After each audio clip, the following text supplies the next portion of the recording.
Progressive Renewal, of which Mike Piazza is a co-director, along with Cameron Trimble.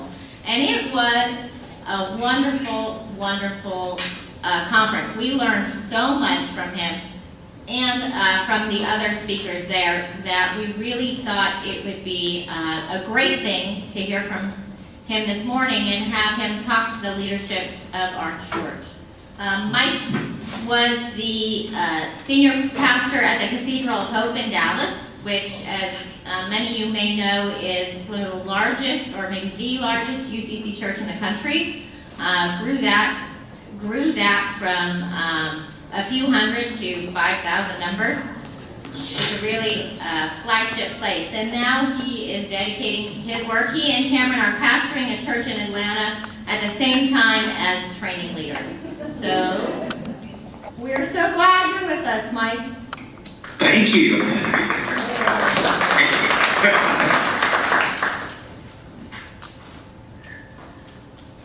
There are some gifts to technology. Being able to speak to all of you in Seattle and also be in my own home in Atlanta so I can preach for Transfiguration Sunday tomorrow. So it's really been interesting pastoring this small church. The congregation has been averaging between 90 and 100 people, and so we had more than that in our choir for the church I pastored for the last 22 years. So it has been very interesting, and I have loved it because having been in a large church, you become sort of the CEO of an organization, and but this is actually back to pastoring a church and being able to sort of craft the bullet. I mean, literally, you have to do everything in a church this size. So it's been fun.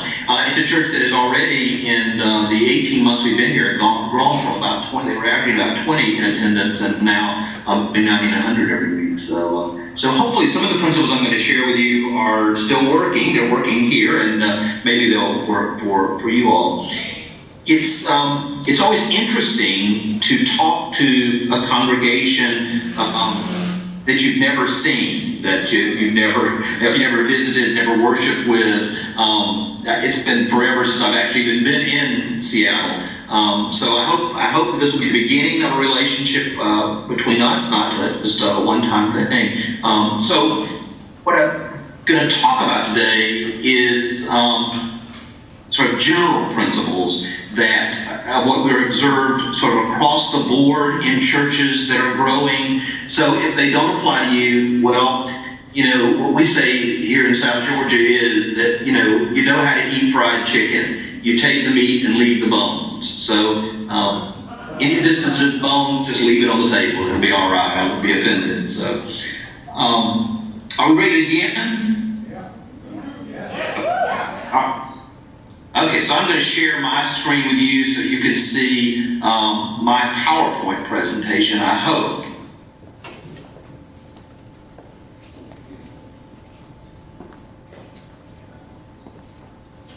All right. Is that working? Yeah. All right, very good. Well, so what I want to talk about for a little while is sort of the future of the church, which if I were able to predict the future of the church, then I'd be a very rich person and could charge you an awful lot of money to be with you this morning. But I don't think anybody actually can predict the future of the church. I think it has a future. I think its future is bright, actually. And one of the great things about the work that Cameron and I do together is that we disagree on almost everything, which makes it really perfect.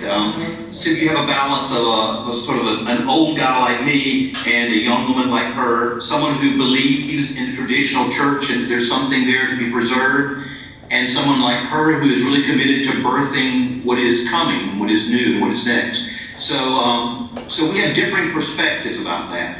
But I think there is something still very valuable in the traditional mainline church. And at the very least, I think, that you and I have to preserve what is now long enough for whatever is in the future to be born.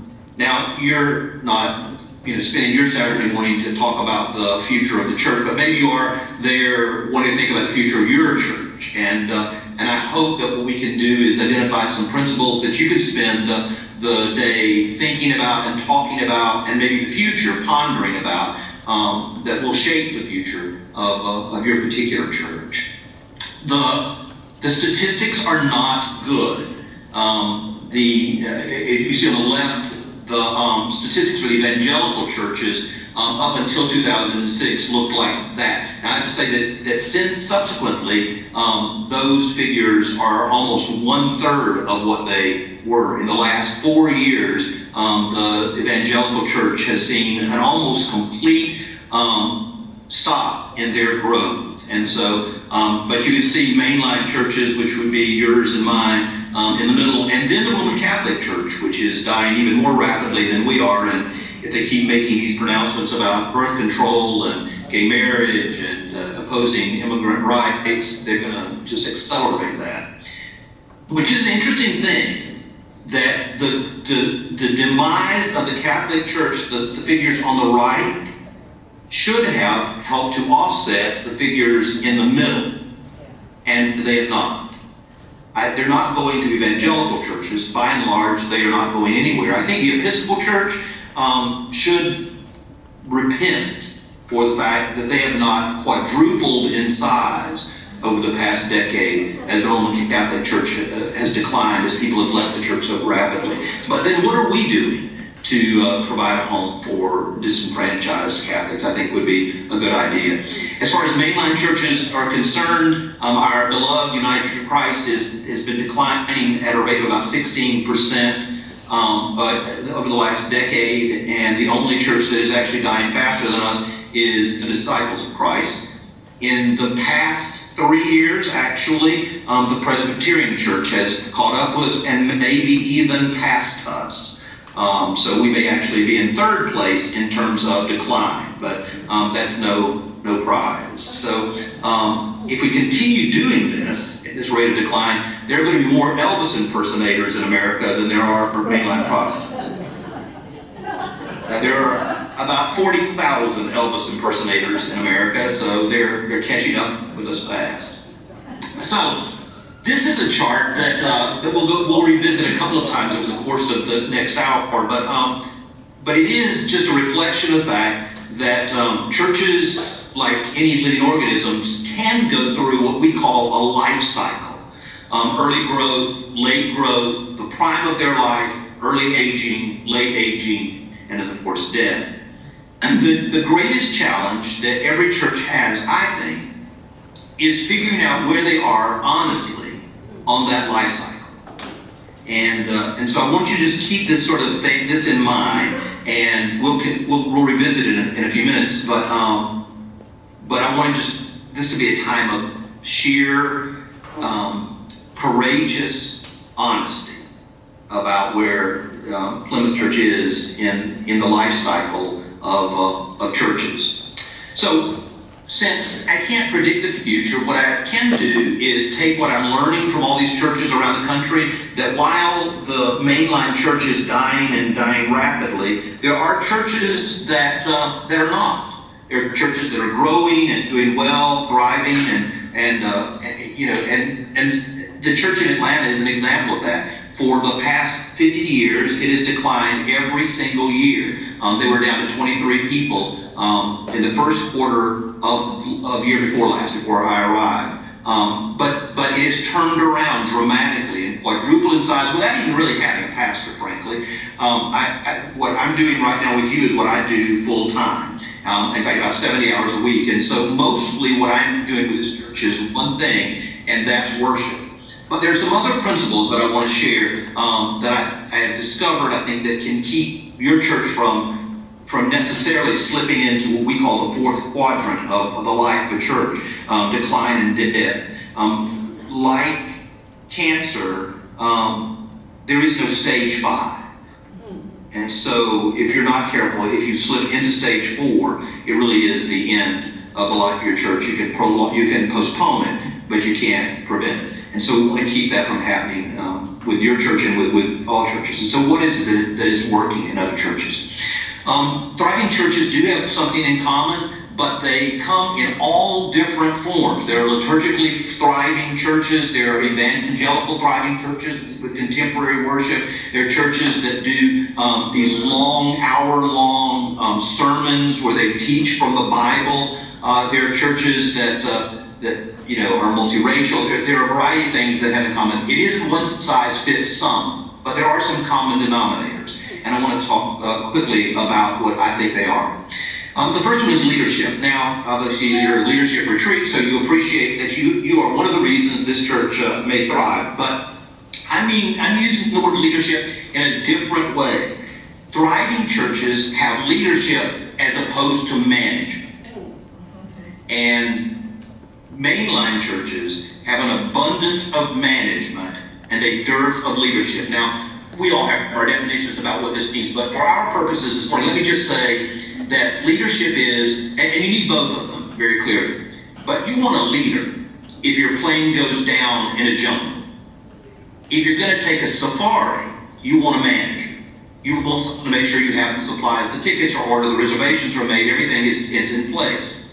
But you don't, a manager is not what you need if you're in a crisis. And the mainline church is in a crisis. I suspect that you don't feel like your church really is. But I would just ask how much of that is masked by some older donors, by endowments, and so on. And so what I'm suggesting is that we've got to figure out a way to cultivate leadership as opposed to management. The one thing that thriving churches have in common is they have more leadership and less management.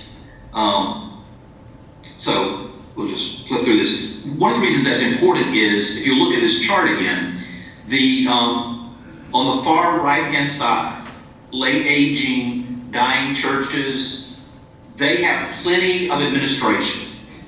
Vision is diminished, inclusion is diminished, programming has slowed down, but they still have administration in abundance. For example, the church I'm pastoring now. I said a moment ago that we were averaging 23, 26 in attendance when I got here. Their bylaws were 27 pages long.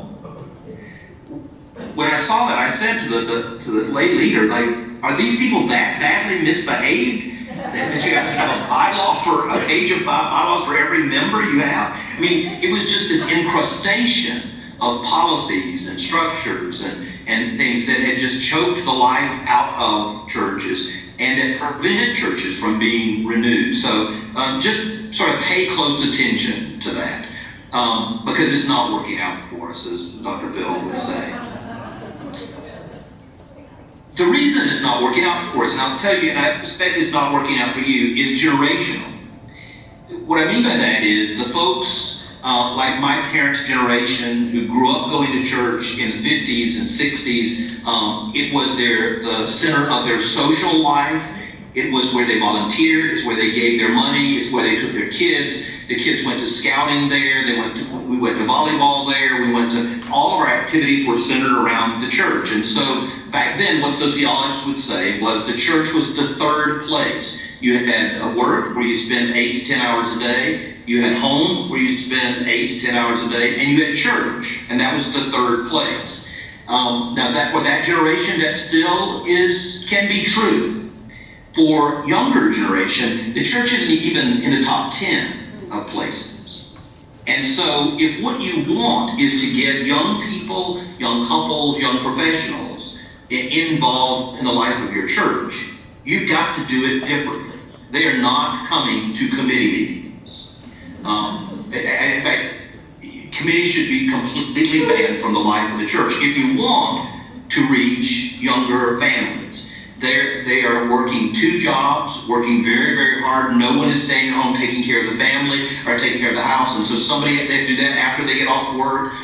They're trying to be good parents. And if they're going to choose between a meeting and their child, they're going to choose the child every time. And they should. And so if we try to ask younger professionals to attend meetings, even if they say yes for a little while, they will soon burn out, quit, and drop out. And they'll drop out of church because they'll be embarrassed. So young people are not going to come, most young people are not going to come to meetings. They're not going to do management. But if you will ask them to lead a team to accomplish a project, not to come to meetings, but to lead a team to accomplish a project, or to join a team that has a project, a program, a ministry, something they're going to do. They're willing to invest their time there. They're willing to make sacrifices of other things to get involved there, but not for meetings.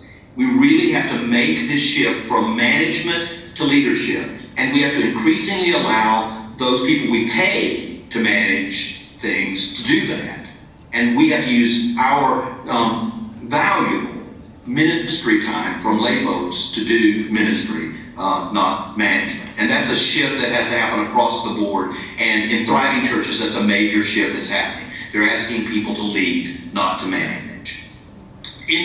So as a congregational church, we have some issues around that, because of course we want the congregation to be the body, and that is right. That is as it should be. But we've got to begin to distinguish 21st century congregationalism.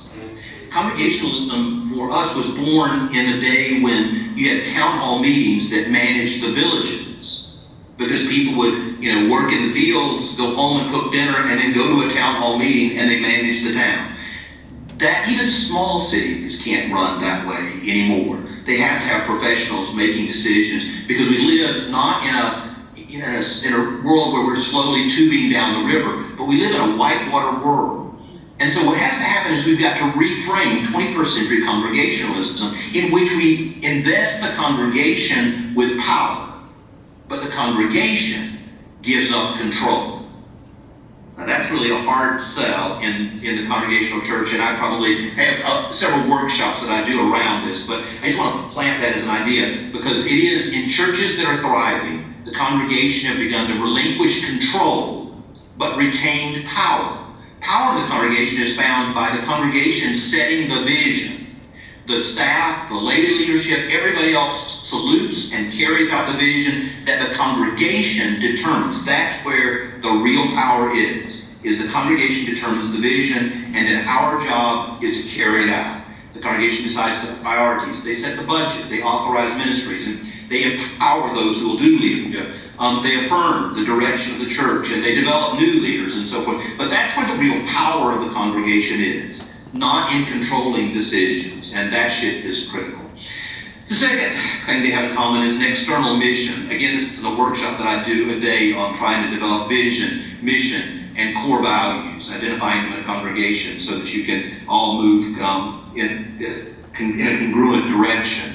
Managers focus inwardly, leaders focus outwardly. And so it really is a matter of how do you get the mission of your church to turn outward completely. Peter Drucker, who was a mentor of mine in many ways, and probably contributed as much as anybody in making the Cathedral of Hope what it was, asked us two questions. And these two questions he asked everybody. We weren't unique. But his two questions transformed our world. Peter called himself a social ecologist. And the two questions he asked us were, what business are you in, and who are your customers? And answering those two questions transformed the Cathedral of Hope from a dying church into the largest megachurch, largest liberal megachurch in the world, and one of the largest cities, and certainly the largest progressive inclusive church in the South. We decided what business we were in, and that's another whole conversation. But the key was deciding who our customers were. And that's the hardest thing for churches to sort of get right. We have to take off our bib and put on our apron. We have to stop coming to church because of what we can get out of it, and start coming to church for what we can give through it. The church as a whole has to take off its bib and put on its apron.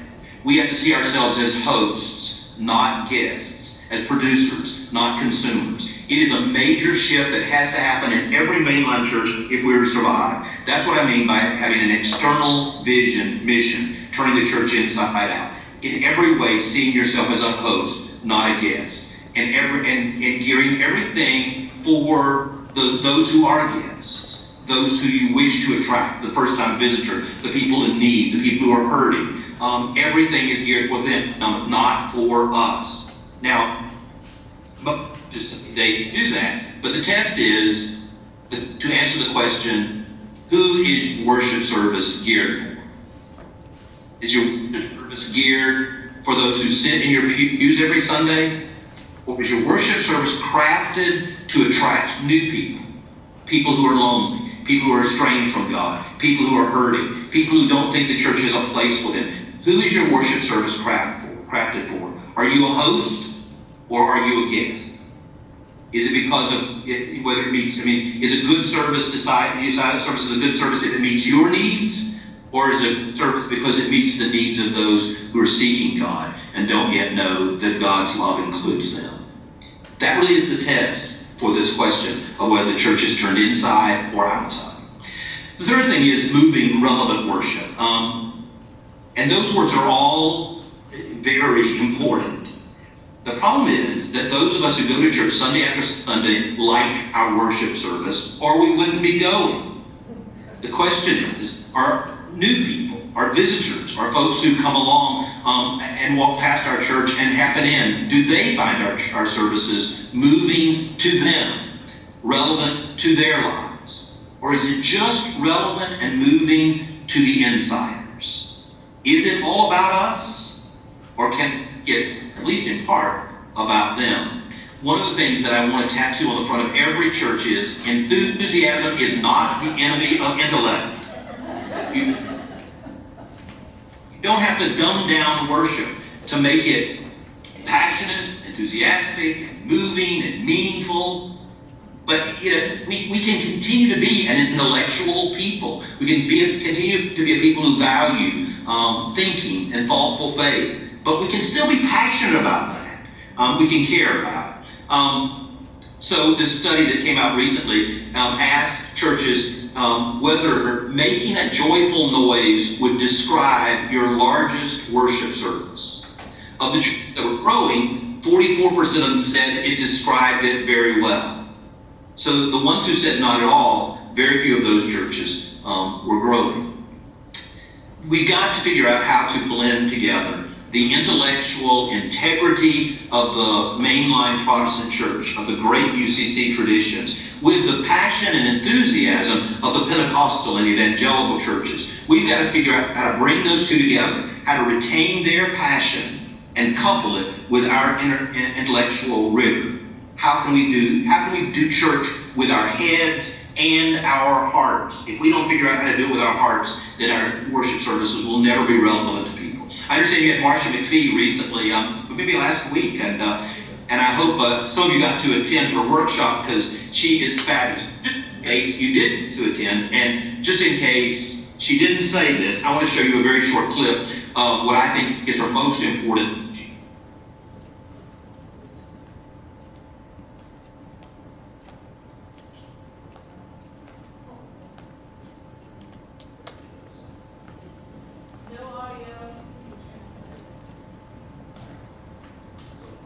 All right, no audio? No. There's a different way.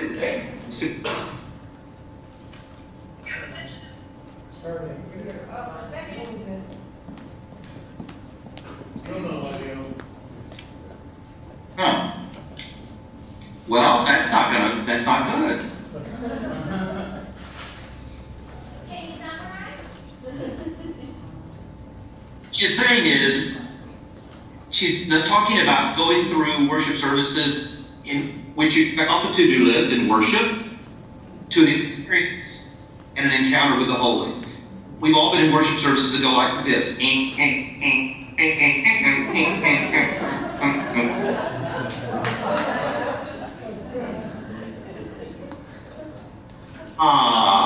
Ooh.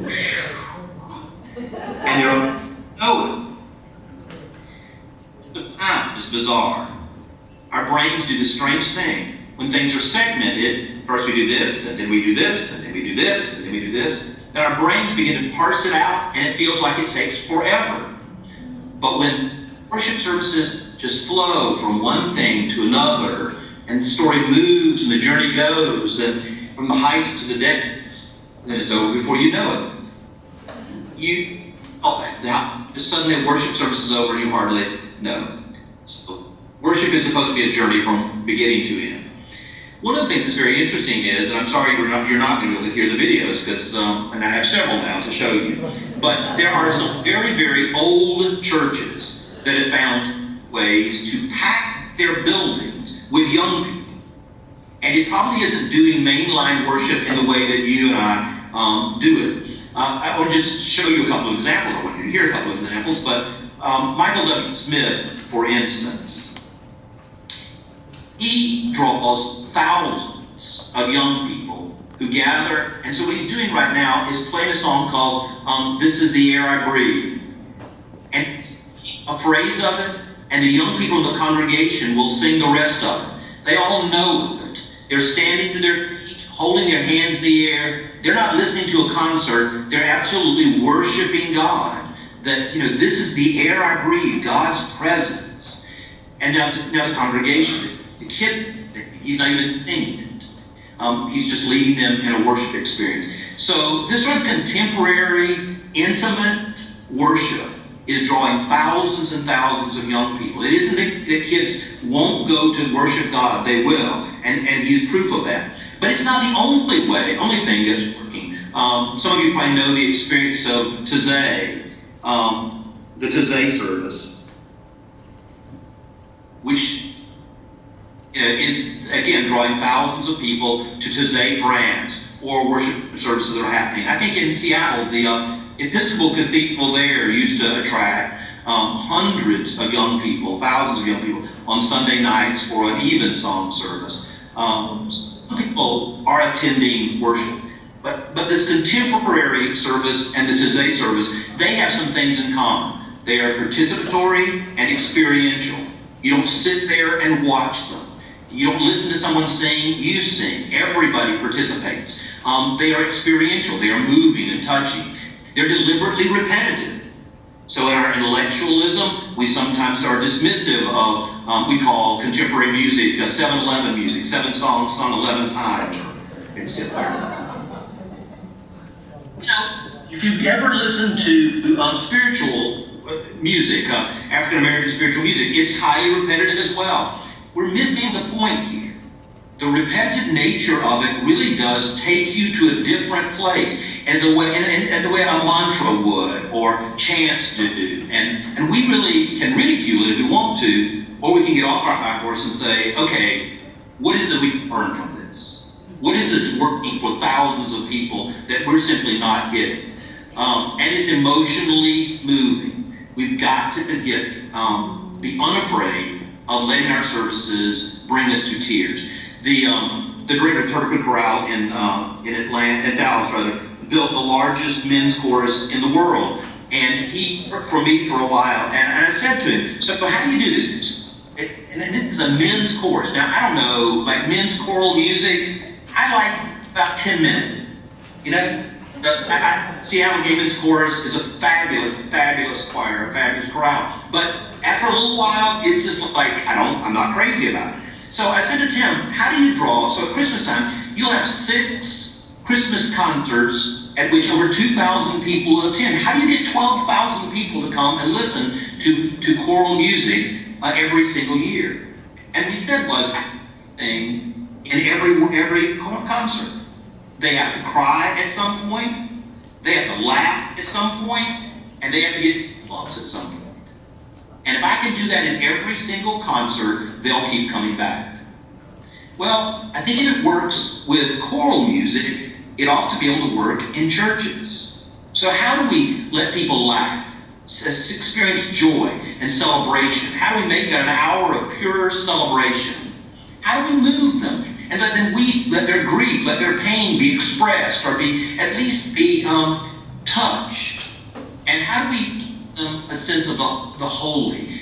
When was the last time someone in a worship service went, shouldn't you catch your breath? Shouldn't worship be measured by the breaths you miss as much as by the breaths you take? How do we make worship that moving in that way?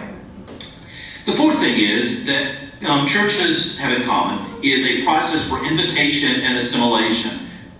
Again, another thing we've just been talking about, but I'm going to just zip through it really quickly. By integration, I mean consistent branding, strategic marketing, figuring out how to do this, and that doesn't mean, postcards, but the way that we welcome people when they arrive at church, how we get their information. I don't know how you all do it, but getting a person's address, especially their email address, is so important to companies that they are willing to give away trips or cards, very valuable things just to get that information. Yet churches all over America will have visitors every single Sunday and will not have thought through a strategic plan to get them to give you their contact information so that you can connect with them and follow up. And so that's just a whole process that needs to be thought through very carefully. How from the moment they arrive on your property to their first experiences with coming through the door, what do they smell? What do they feel? What do they see? Reach them. How are they welcomed? Are they welcomed the way they want to be welcomed, not the way you want to welcome them? How do you get them to give you their information, and so forth and so on? And then how do you get them involved? This is another whole day-long workshop I do, but I'll just tell you the secret. Give them a friend, give them a job, and they'll stay. Connect them with other people like them. Give them a ministry to do. Make this the place where they volunteer, and you'll have a lifelong member. Facebook, and when I talk about marketing, so what we do is we have a slot that goes up on the screen as people arrive that asks them to check in at church and then turn their phones off. If you could get members to check in every Sunday at your church, so people have an average of 252 friends, so that is 25,200 endorsements. If only 100 of your folks would check in on Facebook every Sunday morning. But they're not going to do it accidentally. You've got to make this about digital. A whole series that we do around this, but I can't emphasize how important it is. I'll tell you, this little church that we're at now, I banned them from advertising. We didn't do press releases when I came. We didn't do advertising. We did only advertising. 100% of it's been on Facebook. And so everybody who has come and visited that church has come as a result of our marketing it on Facebook. I can't tell you how important that is. The visitor's golden rule is to do unto others as they would have you do unto them, not as you would have them. Think about the number one fear in America is public speaking. If a visitor thinks that you're going to ask them to stand up or introduce themselves or do anything like that, you're going to terrify them so badly that they're not going to have a positive experience there. So think about how they want to be treated as you programs. Jesus said, "Where your database is, there will your heart be also." Well, not quite,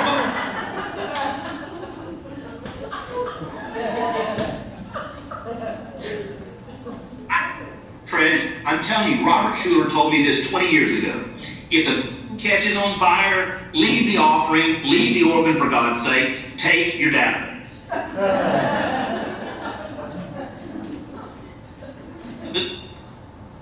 It's a person, but it's the thing you own. Treat it that way. Figure out how to use it. Robert Schuller built the Crystal. I know the Crystal Cathedral and all that had its demise. Built that with a mailing list. It was important 30 years ago, and it's even more important today to have a database that works effectively and that you know how to work effectively. We need to learn from the business world that this is just critical. It needs to be what you treasure. The integration process from visitor to disciple, you probably don't use that language, neither do I, but we need to think that way. How do we take them from being a first-time visitor, actually from not even knowing about our church, how do we take them from not knowing about our church all the way through to a fully committed member, a fully committed disciple of Jesus Christ? What is the process for that? Have you mapped it out? So that's one of the things. The other thing is having multiple front doors, and I'm just going to mention this.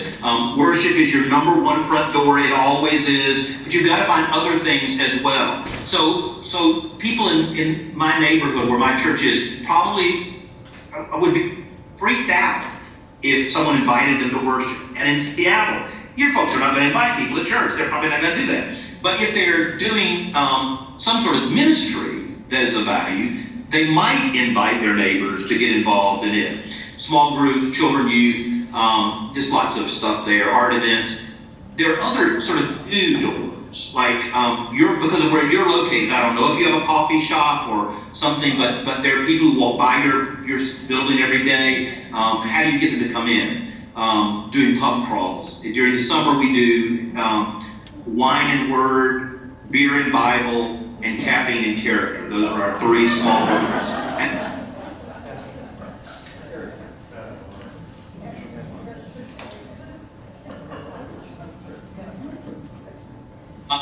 Finding people who work on a habitat house, all those kinds of things. Online classes have been a great tool for us. The sixth thing is intentional spiritual formation. Lent begins on Wednesday, and if Lent is not the most important season in the life of your church, then you've missed an incredible opportunity, because people are spiritually starving, and to use the things like the church calendar and make them special events to do spiritual practices. Again, this same study identified that 47% of the churches that are growing, prayer was of critical importance in growing churches. When I read this, I went home immediately and started a prayer group, which I put an old-fashioned thing, but people really do have a deep hunger to learn to pray again. So adopting spiritual practices. So our theme for Lent this year, which begins on Wednesday, is experimenting with the practice of Christianity. And so we're doing this in small groups and sermons and everything, and we're trying to get people to experiment with different Christian practices. For example, next 2 weeks from now, we have 2 canvas labyrinths that we'll put in the fellowship hall, and people to come and walk the labyrinth, and we're going to show a movie called The Way, and people have started using Anglican prayer beads in the church, and fasting.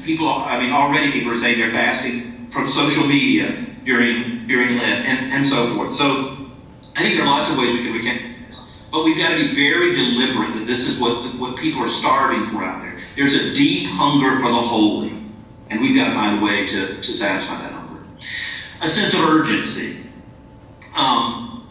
So one of my dear friends is David Ruiz, who is, in fact, Bridget and I were with him just a few weeks ago in Tampa. So David has managed to keep Plymouth Congregational Church in Des Moines, Iowa, alive and vibrant. The picture at the bottom is their 11 o'clock choir. And there's a huge choir. And at 9 o'clock, I was just there just preached. At 9 o'clock, they have a choir that same size made up of teenagers.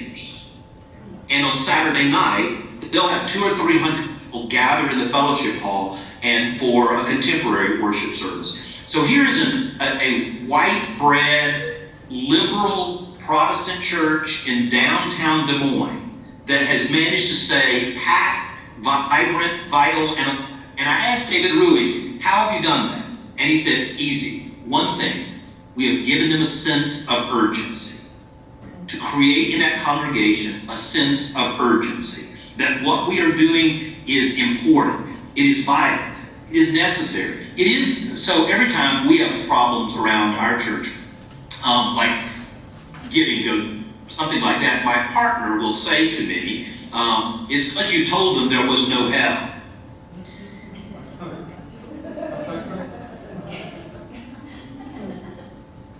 Now, we gave up a major tool for urgency. Well, the truth of the matter is, there is a hell. Isn't this? That's not. I don't believe in that kind of hell. But hell takes many forms. And we all have seen people walk by people, live with people, work with people who experience their own forms of hell.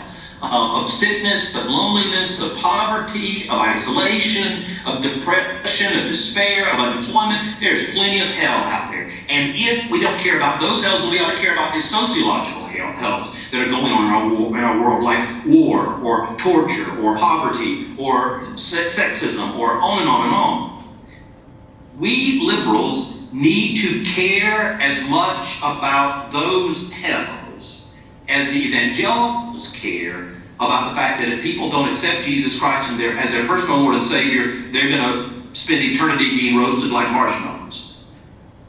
We've got to care about these hells. It has to give us the same kind of passionate sense of urgency that the evangelical church has around their understanding of hell. Urgency is one of the things the mainline church has to recapture. So, is your church saving people from hell? And I'm sorry you're not going to hear this commercial, but there you go. I would suggest you go to this site and listen to this commercial and see if it describes your church. And if it does, you can actually download this commercial and put your name on it. I mean, you can buy it for, I think, $20. That's what it is, $20. You can buy it and use it as your own commercial on your own website and on your social media and so forth. But it is that the idea that this is a place where people really are genuinely welcome. And this commercial gives you not just that information, because we say it all the time, no matter who you are, where you are on life's journey, you're welcome here. It gives you the feeling that they actually mean it. So people feel like you actually mean it in your place. And the final thing is this willingness to change and a desire to grow.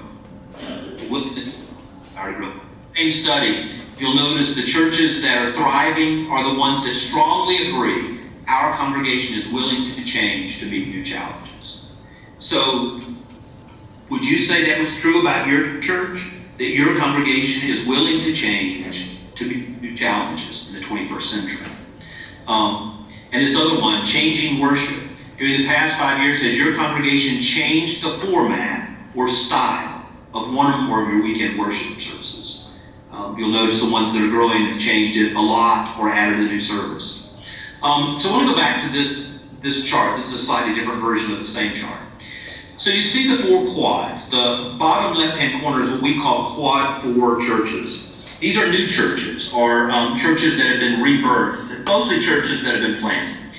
They attract creative people. So notice the EIPA. E stands for energy, I for inclusion, P for programming, A for administration.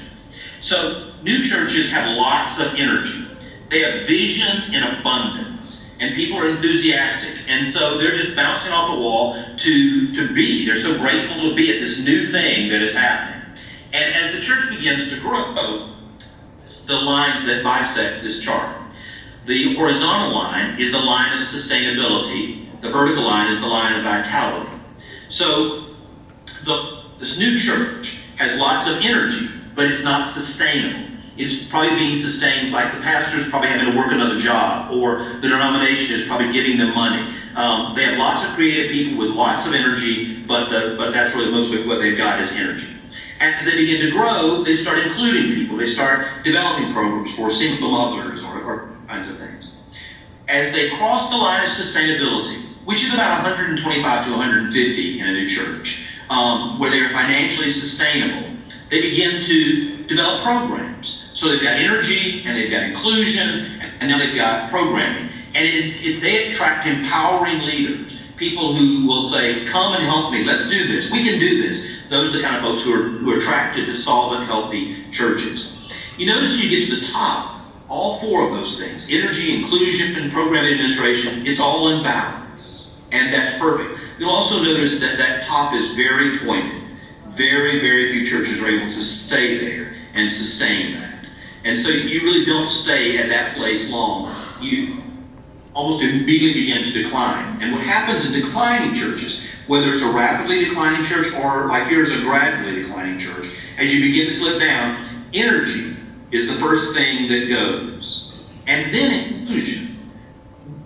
What we think that as declines and as things begin to not be as perfect as they once were, or as energetic or as vital, people quit inviting folks. You still have lots and lots and lots and lots of programs and lots and lots of administration. And that's what people spend most of their time, either in the programs or in the administration. And as churches decline, they wear both hats. And that church, a church in what we call Quad 3, which is where I suspect your church is, that they attract lots of managers. Those are the stars. They're the heroes. They're the people whose names everybody knows. The managers, the president of the congregation, the chair of the board, the trustees, the treasurer. Those are the people that people know. But notice the line of sustainability, and when you slip below the line of sustainability, you go into what we call quad 4. Now, upper quad 4s, they're our bread and butter. That's who I work with 99% of the time. Lower quad 4s are a pretty hopeless bunch.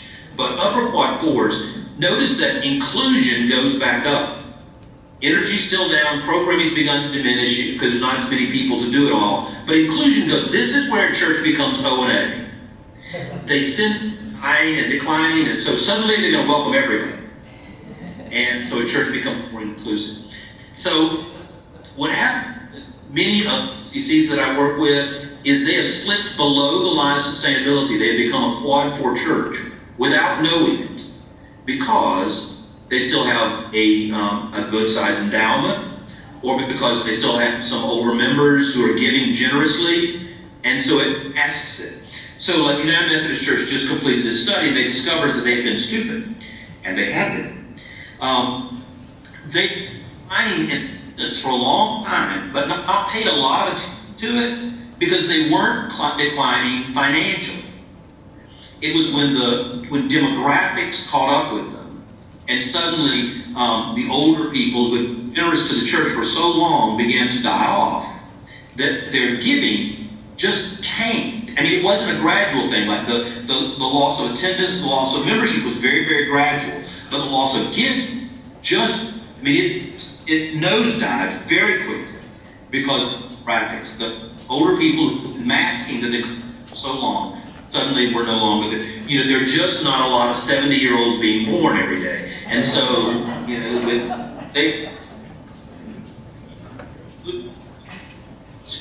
church maybe where it is on this view and resources. You just have to need to be. So as the church gets into quad 4, again, the administrators begin to really take over, and they micromanage. You have meetings about absolutely everything, and any new program you want to do, and go talk to the person who's committee, and that person has to talk to the committee, and that committee's got to talk to the board, and the board's got to talk to the council's got to talk to and then the congregation, and ultimately somebody has to vote on it, and by the time you finally launch the new program, nobody cares anymore. Trying to get it started, moved on, and done something else somewhere else. And so that classic sort of dying church program. So this is what we really try to have happen, is that the red circle would be the idea that as the church is at this, as the defined, it's a continual reinvention. So people ask us to come in and offer us big money to come into churches and do strategic planning. And we won't do it because it's worthless.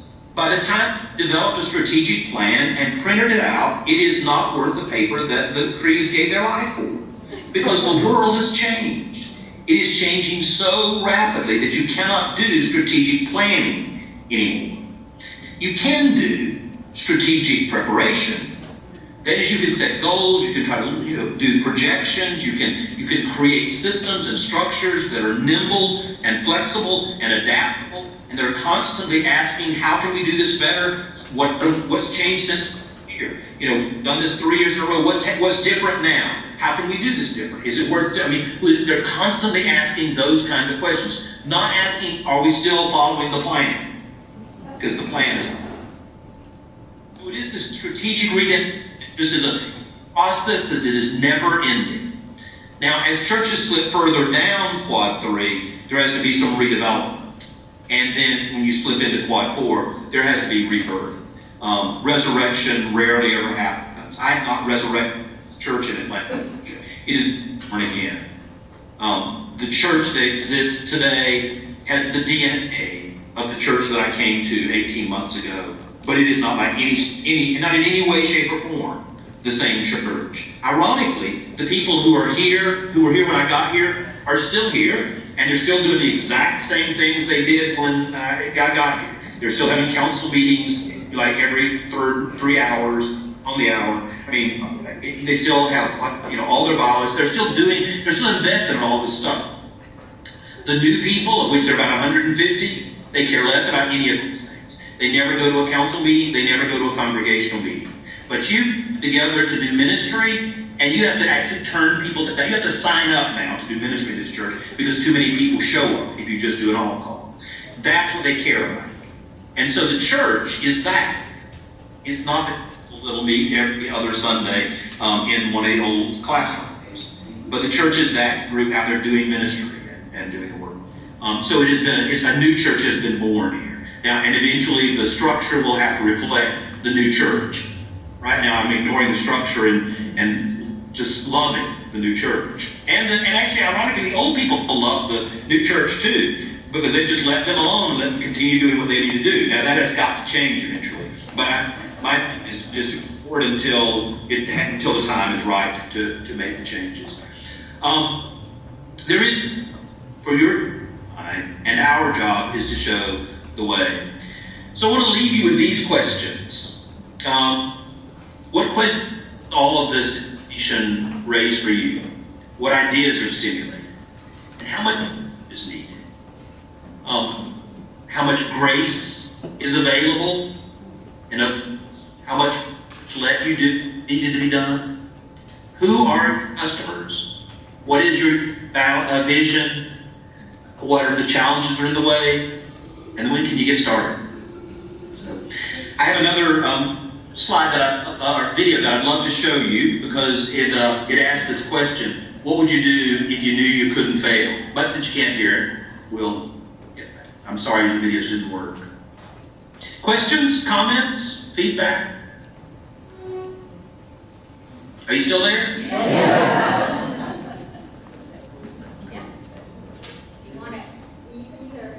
Why do you yell it out and see if Mike can hear you?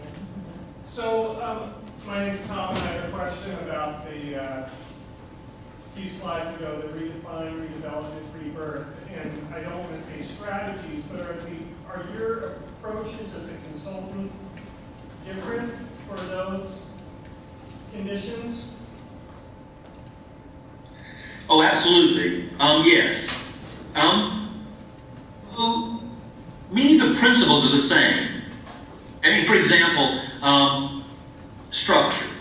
I do this book that I'm working on called The Church Chiropractor, because I do think the structures and the systems and the governance is really important, despite what I just said about this little church that I'm pastoring right now. I haven't had the time to fix that, so I'm just ignoring it and growing the church in spite of it. Structure is a key. So, for example, if what you're doing is trying to continuously redefine your church or redevelop your church, you really do have to put into place structures that are deliberately, consciously, proactively adapted. Now, if what you're doing, if you're having to do some redevelopment work, then probably what you've got to do is identify which structures are holding you back, which structures are contributing to the decline. You know, nobody wants to think that their governance is a part of the reason their church is declining. But I'm just telling you, in the UCC, about half the ones I work with, it is their structure that's choking the life out of them. And can't do anything creative because of the systems they put in place. Now, if it's rebirth, what we really try to do is, and this is what I'm going to do with this church where I am now, is I want the bylaws to be more than 4 pages. So the bylaws of the Cathedral of Hope, this is a church with almost 5,000 members, with $3.5 million general fund budget that 100% comes from offerings. They have no endowment. When they redid their bylaws, when they joined the UCC, their bylaws were on the front and back of an 8.5 by 11 sheet of paper. That's it.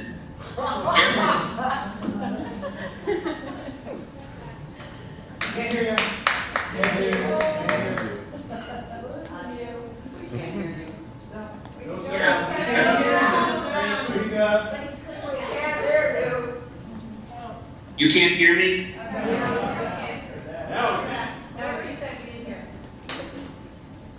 Sorry, I'm holding the microphone closer. So at any rate, yes, the answer to the question is yes. Depending on what stage the church is in, the approach has to be different. And I'm just about structure. Worship, we could spend, my faith thing is worship, and so I'd love to come and talk to you about worship. This church that we're growing right now is growing purely based on having revitalized their worship service with no money and no musicians. I have the worst organist on the planet.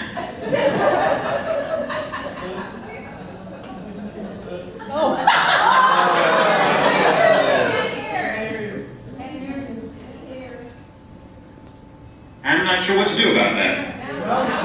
New York. We're making too much noise. We can't hear him. Yeah, when our sound is overlapping the microphone, the audio from him cuts out so that he can hear us. It's part of the technology. Okay, yeah. Only one of us can talk at a time. So other questions? Come to the mic for your question so that it'll get recorded, because we're recording this. Yeah, come on up in. Oh, if I'd known you were recording, I wouldn't have trashed my organist. I'm Anne, and thank you for this. I'm loving it. I was completely taken by that phrase, everyone is hungry for the holy. And that is compelling me because I think even people in church, people outside of church are starving for meaning and hope and love. And that's what's exciting me. Yeah. I think it's exactly right. I'm sorry, I missed the question, but... If there wasn't a question, it was a statement that leads to many questions. How do we invite them? I do think that the next stage is to one of the stages is to do like 21st century marketing. We used to call it evangelism. But what does 21st century marketing look like? How do we invite people? Well, Facebook was just one of a dozen of ways to do that in a 21st century way. You folks in Seattle, I know you. You're not going to walk up to people and invite them to church. It's just not going to happen. You have ways to let people do it without them even knowing they're doing it. Church restaurants, for example, will give you free things if you check in at a restaurant, because your presence in their restaurant is a tacit endorsement of their food. And if you'll say good things about them, it's even better. But over Christmas, we have a place at the beach at Savannah Beach, and we were there, and one of our little dogs had to be groomed. And so we took the dog in to be groomed. And it was the worst. That poor dog, he was embarrassed. And I was embarrassed for him. And I was even more embarrassed to walk him. It was awful. Well, so actually I posted on Facebook that the vet on the island was great, but the groomer was questionable, or something like that. In a matter of moments, I got a response back. And as it turned out, there was this huge response, and I thought a little more clearly about it. But they were like panic-stricken that they had gotten a bad review on Facebook, and wanted to make it right. So we took the dog back and showed them, and sure enough, they were right. What they decided was the groomer shouldn't drink before she came to work at night. or will be fired, but they were glad to have the information, and of course we immediately took it down from Facebook. But people respond very, very quickly to that kind of public feedback. So if you can get hundreds of your people out there on Facebook and Foursquare and Twitter, one of my friends, who is much braver than I am, was preaching, and so she came to one of our workshops about this, and so she took me very literally, and so during Advent, she preached this sermon, and she said, now what I want you to do is go home, and on Facebook, I want you to ask this question: does the virgin birth mean Jesus bastard? Whoa. I've never prayed. Response she got was overwhelming. And these huge conversations began, and the next Sunday, 15 new people showed up at church just to see what she was going to say. So figuring out how to use new marketing creatively is one of the ways in which to invite people who do need a word of hope. because this is a world of hurt. So you're exactly right. We've got to figure out how to do those invitations. Other questions? Hi, my name is Eric Gray. I'm a new member of the church, but I think one of my biggest struggles is learning to speak this church language that seems to be going on here. I mean, I come to the church, I'm really passionate to get started in my engagement with the church, but I feel really distant from other members because I just feel like everyone's speaking this kind of different language that I'm on board with. Again, for a question or? So my question would be is how do we structure ourselves in a way that makes us more openly accessible, not only in language, but in the styles we're communicating with each other, and our attitudes, and all forms of communication? Yeah. That's a really good question. I think it's a good question. I mean, I don't know your church, but I think you're exactly right. That's a good question to talk about, to try to explore.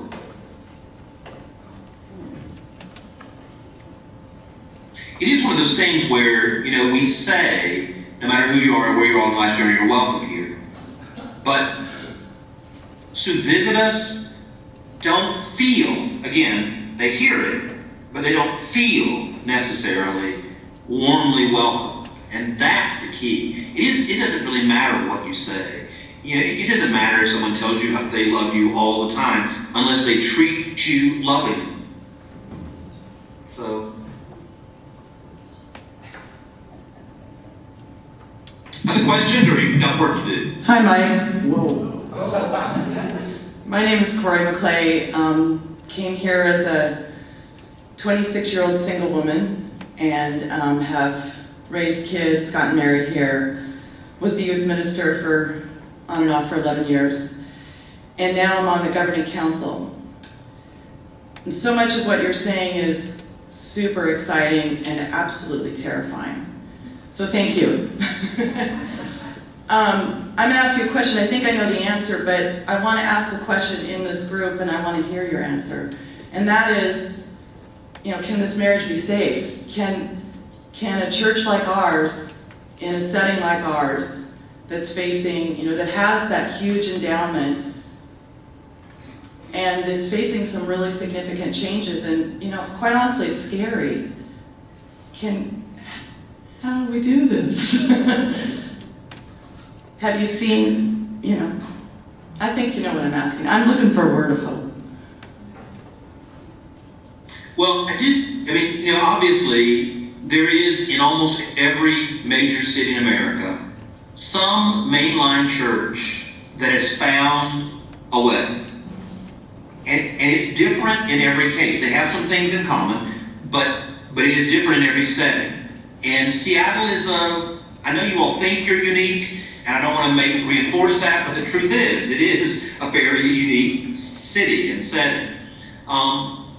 But not so much unlike San Francisco, for example.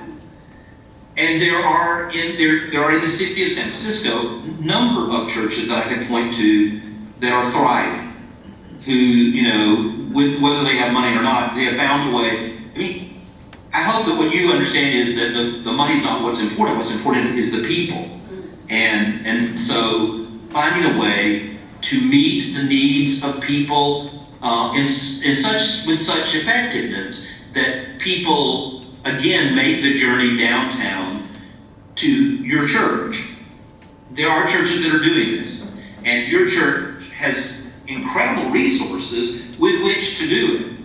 What you have to find out is what your key is, what it is that will work for you. What is your mission? And I think I think you know what your core values are. You know what mission is with a capital M. But what is your unique mission? And then ultimately, what is your specific vision, target, if you will? And then create programming, instruction systems that are constantly adaptive. Because the world will continue to change every year, and you'll have to do, if you can figure out why your church exists, and then the how can be adaptable. Thank you for holding us accountable in love.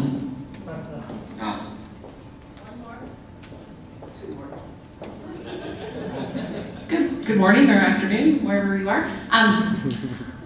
I had a question about use of social media and Facebook and email and the like, and our church has kind of struggled with finding a balance between allowing email exchanges, blog sort of things, because it can sometimes deteriorate into kind of a war of nastiness, but at the same time, we want to embrace the ability to let people be able to say what they think. So I kind of wanted your opinion on how much you just let anybody post whatever the heck they want and let them be free of expression versus the fear of it kind of deteriorating. Yes, I'm I'm a generation that preceded social media, social networking, and so I've had to adjust my values around it. When we first started with a website and stuff like that at the cathedral, I was very careful to sort of guard our reputation out there and very sensitive to it. And so it took some of the younger people who said, that's not how social media works. And I don't know if you followed at all this whole thing on about the pastor who refused to give a tip to a waitress at Applebee's. And and the waitress posted it posted it, and then got fired as a result of it. Well, the firestorm that actually was created had nothing to do with the pastor, the tip, the waitress, or the firing. It had to do with how Applebee's responded. So, Applebee's fired her for posting this. It was their policy, and they explained it. And if they had let it go at that, then it would have simply been what it was.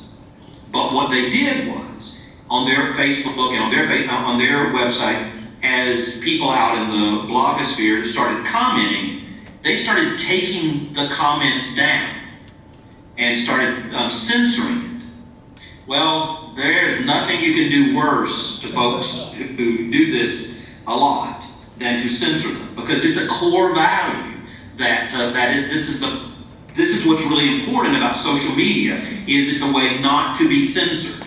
And so Applebee's censorship of them of people's voice has been what has cost them dearly, not really what they did, because what they could have, the woman violated, the waitress violated policy, and they could have simply said that, and that was the way it was, and said, we're sorry as we can be, but this is what it is.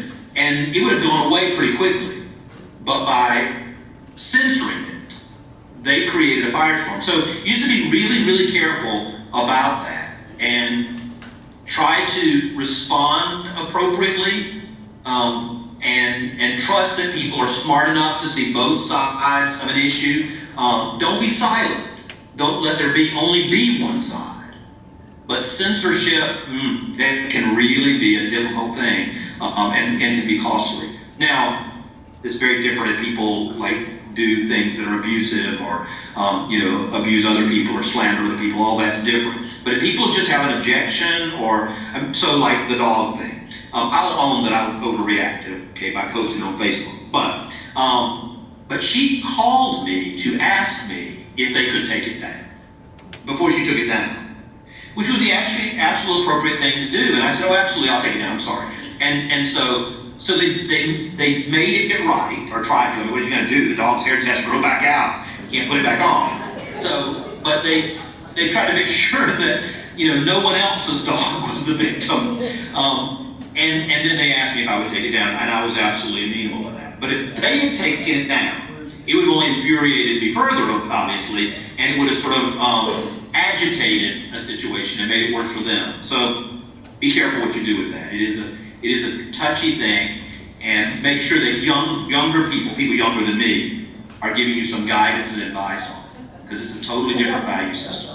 One more question. One more question. Hi, I'm Dorothy Mann. Thank you for this Saturday morning learning experience.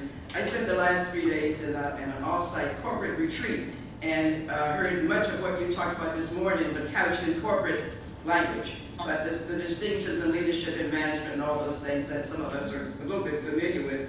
One of the things we talked about a lot, I'm sure you've heard, is the need for disruptive innovation.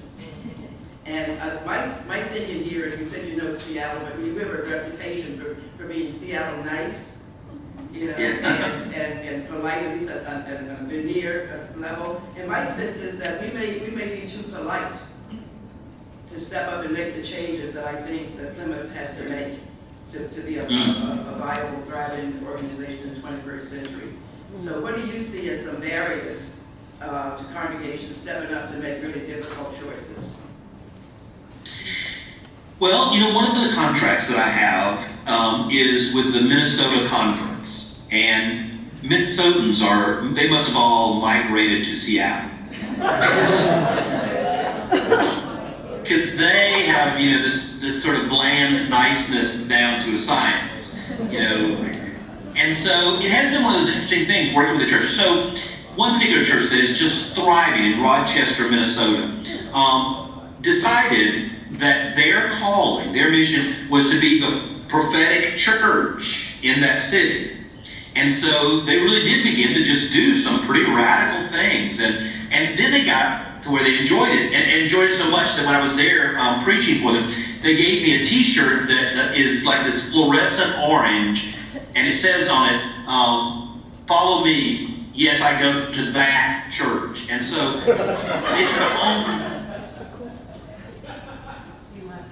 they owned the label, that church. Oh yes, it's that church that's, you know, ordaining LGBT people or marrying LGBT people. Or it's that church that's working on immigrant rights, or it's that church. So they sort of own that, and their worship service is, I couldn't go there. I just couldn't. It is so chaotic, but that church is packed. I mean, I preached there twice to 2 worship services that I hated both of them, but the church was packed. And the people love going there and being a part of it. And and they like their worship service, so it's just a difference in taste probably, but I don't know. I think they go there despite the worship maybe. I just want to add one thing to that. Early on, after a particularly moving sermon to me one morning, I said amen, and a parishioner said it beside me, he said, we don't say amen here. Nope. And I say amen here. So radical and, you know, disruptive change, I think, is something that we're going to need some help stepping up to. And I say amen to that. Yeah.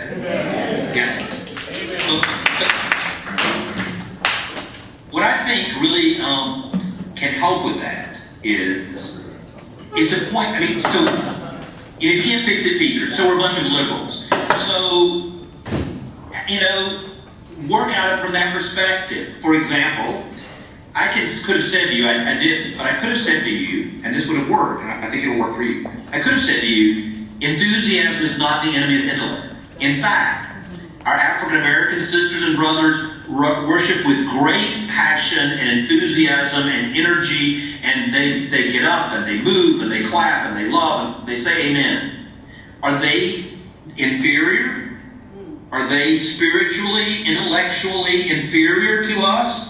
Or is that just our racism? That we can't do it, but they can? Well, okay, so I could have said that, and it would have worked with you all, because you're good liberals. So I just commend it to you as a technique. Think about it sociologically. Yes, as white, Northwestern, Protestant, intellectual liberals, we are very reserved, but we're not alone in this world. If we really do want to be a multiracial, multicultural church, we've got to find a way to open our worship and our structure and our ministry and everything else up to cultures that feel their spirituality. Amen. That want to have they don't want to know more about God. They want to know God. They want an experience of God. And so we've got to say our resistance to it may be, sort of subliminal racism. I don't know. or at the very least, a sense of superiority. So as we begin to struggle with those issues, I think it begins to open us up some. And the black church in the South, I mean, every single day that I go to the office, and every single Sunday that I go to church, I drive right by the grave of the Reverend Dr. Martin Luther King Jr. Right by. And I could go another route, but I go that way on purpose to remind me of who I am called to be, to remind me to have courage, to speak for justice, to live out loud my faith. And I think that's the call of our church. In fact, we're doing, I'm not sure who was introducing me when I signed in, but they talked about the National Church Leadership Institute we did here last year. This year's theme for that conference is prophetic renewal. The hope for our churches is to reclaim our prophetic voice and to speak for justice without passion. One of the interesting things is your church probably is very passionate about justice. I just got to get you to be passionate about Jesus, too. Thank you.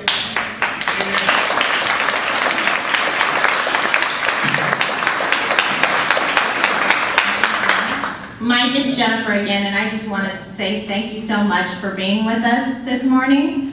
I'm wondering if you could email me your PowerPoint. I've had a request from somebody to see it in paper, so would that be all right? Yes, absolutely. And in fact, what I'll do is email you a link to it so that any of you can go and look at it and actually see the videos. Great, that would be really wonderful. Those videos. Wonderful. Thank you so much.